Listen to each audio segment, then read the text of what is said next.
In the beginning was the book. 700 years old. The Hoff slammed it down so hard the table rattled. Imagine that. Apparently noting our lack of awe, he dropped a liver-spotted fist onto the book with nearly as much force. Do so now.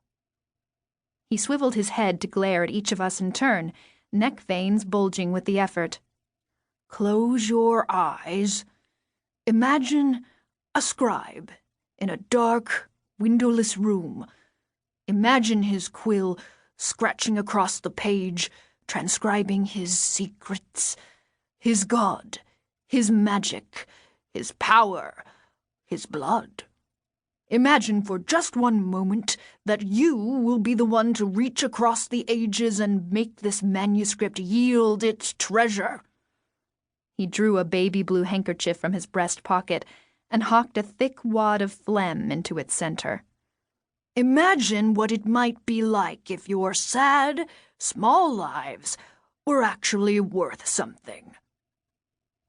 I closed my eyes, as ordered, and imagined, in glorious detail, the tortures I would impose on Chris as soon as we escaped from this musty dungeon of mad professors and ancient books.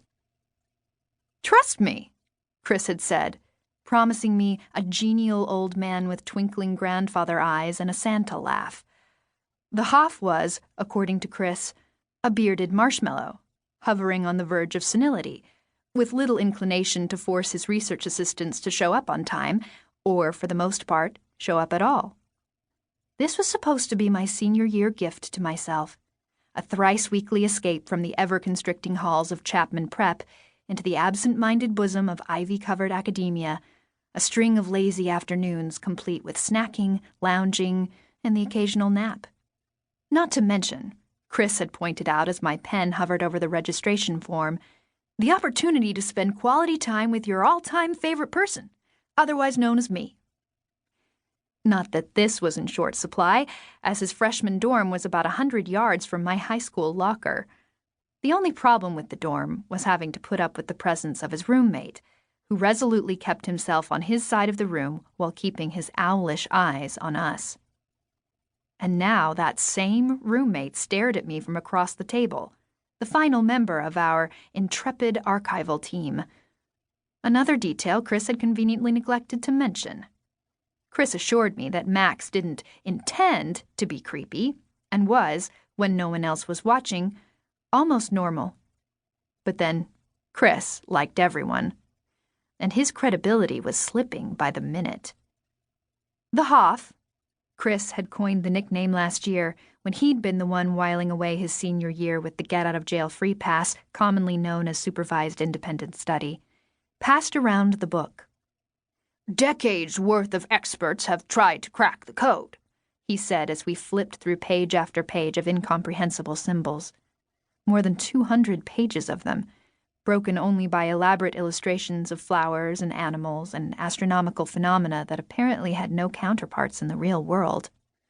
Historians, cryptographers, mathematicians, the NSA's best code breakers gave it all they had, but the Voynich manuscript refused to yield.